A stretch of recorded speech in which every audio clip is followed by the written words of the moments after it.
Bonjour, dans cette vidéo, nous allons vous présenter un programme de résolution de labyrinthe développé en Java avec l'interface graphique JavaFX. Ce programme permet non seulement de générer des labyrinthes de manière aléatoire, mais aussi de les résoudre grâce à deux algorithmes bien connus, l'algorithme de recherche en profondeur DFS et l'algorithme de recherche en largeur BFS. Nous allons explorer les objectifs du programme. Voilà le choix de JavaFX pour l'interface, les fonctionnalités des boutons, les principales classes impliquées ainsi que le fonctionnement des algorithmes DFS et BFS, avant de discuter de leurs performances respectives. Le but principal de ce programme est de créer une expérience interactive pour générer et résoudre des labyrinthes carrés de taille 20 x 20. Il offre une visualisation claire du labyrinthe avec un point de départ qui sera matérialisé ici par le point S coloré qui sera coloré en rouge et le point d'arrivée E qui sera matérialisé par la couleur vert. Le programme permet à l'utilisateur de comparer deux approches de résolution DFS et BFS. En plus de la résolution, le programme affiche les informations utiles, c'est-à-dire le temps d'exécution et le nombre d'étapes nécessaires pour atteindre la sortie E. Pourquoi le choix de JavaFX? Nous avons opté pour JavaFX comme framework graphique en raison de ses nombreuses qualités. En effet, JavaFX permet de créer des interfaces utilisateurs modernes et dynamiques avec une grande facilité grâce à ses outils comme Canvas et Graphics Context. Il est idéal pour dessiner des grilles comme celle d'un labyrinthe avec des couleurs distinctes pour les murs qui seront ici colorés en noir, les chemins libres, le départ et l'arrivée. De plus, JavaFX est bien intégré à Java, ce qui simplifie la gestion des événements comme les clics sur les boutons et les mises à jour en temps réel de l'affichage. Avant de venir à l'interface graphique de notre programme, nous allons vous parler des différentes classes que le programme est constitué. Le programme est structuré autour de plusieurs classes clés dans le package, Labyrinth Package, qui est ici. Pour la première classe, nous avons app.java. Cette classe est la classe principale qui lance l'application JavaFX et initialise l'interface via Labyrinthe UI. UI pour User Interface. Nous avons également la classe labyrinthe.java qui est ici. Elle représente le labyrinthe lui-même. Elle contient la grille, un tableau 2D, gère la génération via une méthode récursive et implémente les résolutions BFS et DFS. Nous avons ici la méthode générée récursive, la méthode affichée grille pour le labyrinthe, et nous avons d'autres méthodes, la méthode résoudre BFS et résoudre DFS pour l'implémentation des algorithmes.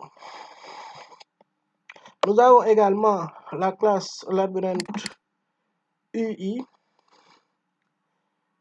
qui gère l'interface graphique avec JavaFX. Elle dessine le labyrinthe sur une toile, affiche les boutons et met à jour l'écran après chaque action.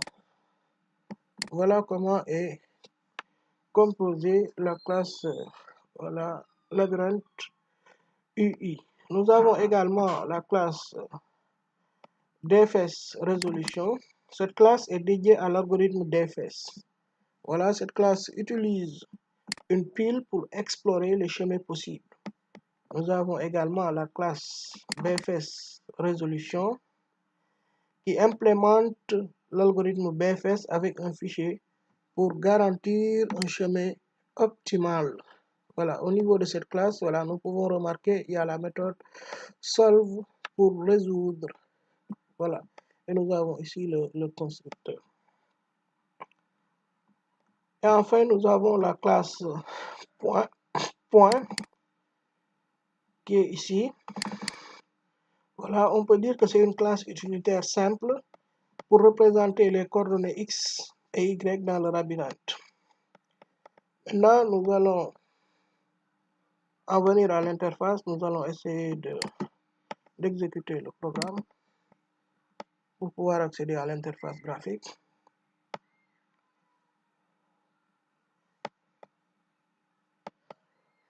Voilà comment se présente l'interface graphique du programme. Ici, nous avons le point d'entrée coloré en noir, le point S, et le point de sortie, ici, qui est le point E, coloré en vert.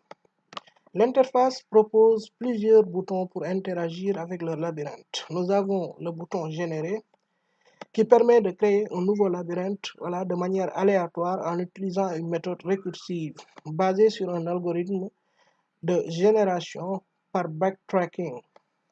Chaque nouveau labyrinthe est unique mais garantit un chemin vers la sortie. Nous allons essayer de générer un nouveau labyrinthe en cliquant sur ce bouton. Voilà, nous avons généré un nouveau labyrinthe. On peut générer à nouveau un autre labyrinthe. Voilà, nous avons également le bouton Retour. Ce bouton permet de restaurer le labyrinthe précédemment généré grâce à une fonctionnalité de clonage utile si l'utilisateur veut revenir en arrière après, par exemple, une modification. Par exemple, là, je vais essayer de retourner en arrière. Voilà l'algorithme qui a été généré précédemment.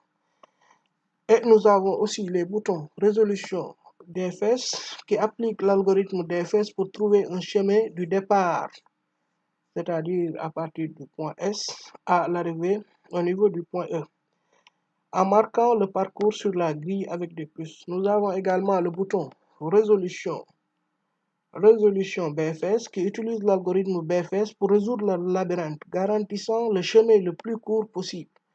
Voilà, nous avons également le bouton effacer qui nous permettra d'effacer les différentes étapes qui ont été affichées par les boutons résolution DFS et BFS, ainsi que le chemin marqué. Et enfin, nous avons le bouton quitter qui va nous permettre de pouvoir quitter l'interface graphique. Maintenant, nous allons essayer de générer un nouveau labyrinthe.